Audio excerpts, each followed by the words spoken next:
Bonjour, je suis Stéphane Bunard, je suis coach prise de parole pour dirigeants et synergologue, j'analyse les gestes et les comportements. Cette semaine, nous allons parler de la dictature du sourire.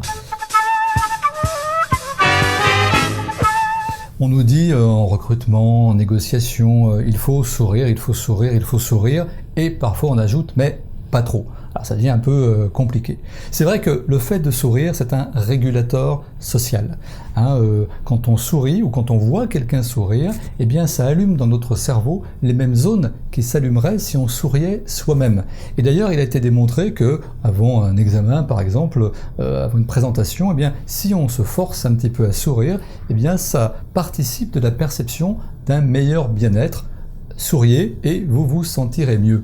Mais le problème, c'est que le cerveau est capable de détecter, quand il voit quelqu'un sourire, si ce sourire est un faux sourire ou un vrai sourire. Or, 90% des sourires sont des sourires dits sociaux, pas de vrais sourires, des sourires dits émotionnels. C'est Duchesne de Boulogne, un physiologiste du 19e siècle, qui a montré le lien qui existait entre les zygomatiques et l'orbiculaire, un petit muscle très fin et qui provoque un petit effet ride, pas de doigts, les yeux sourient dans le vrai sourire, pas dans les faux sourires. Alors il y a aussi le sourire des introvertis, où on ne voit pas les dents. Il y a le sourire des gens plutôt extravertis, on voit les dents dans ce cas-là, et les Russes, qui n'aiment pas beaucoup sourire, parlent chez les Américains de sourire de cheval. Si les Russes n'aiment pas trop sourire, c'est le cas de Vladimir Poutine par exemple, c'est parce que culturellement, ils ne le font qu'avec des gens avec lesquels ils sont en confiance, sinon ils flairent une entourloupe. Il y a aussi l'histoire du sourire qui peut être d'habitude bilatéral, mais qui peut être unilatéral.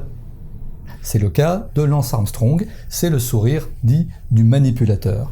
Alors il faut aussi savoir, par ailleurs, que le sourire, le vrai sourire, n'est pas toujours associé au dominant. Par exemple, des études de psychologues ont montré que la photo idéale de celui qui voudrait apparaître comme dominant aurait le sourcil froncé, les yeux un peu plissés et un sourire unilatéral gauche léger. Un peu comme ça.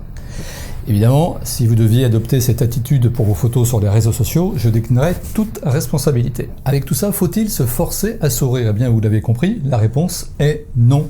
Il vaut mieux être dans l'empathie, dans le plaisir, on n'est pas obligé de sourire si le sourire ne vient pas, plutôt que se forcer à sourire qui sera forcément détecté de façon plus ou moins consciente par votre interlocuteur. Voilà, et si vous voulez ressembler à Miss France, vous pouvez toujours vous forcer à sourire, mais vous verrez, ça ne sera pas très efficace. Alors avant d'avoir la banane à tout crin, de faire cheese ou Ouistiti systématiquement, réfléchissez-y à 2 fois. Voilà, vous savez désormais presque tout du sourire, et vous allez voir les autres d'un autre œil, non ?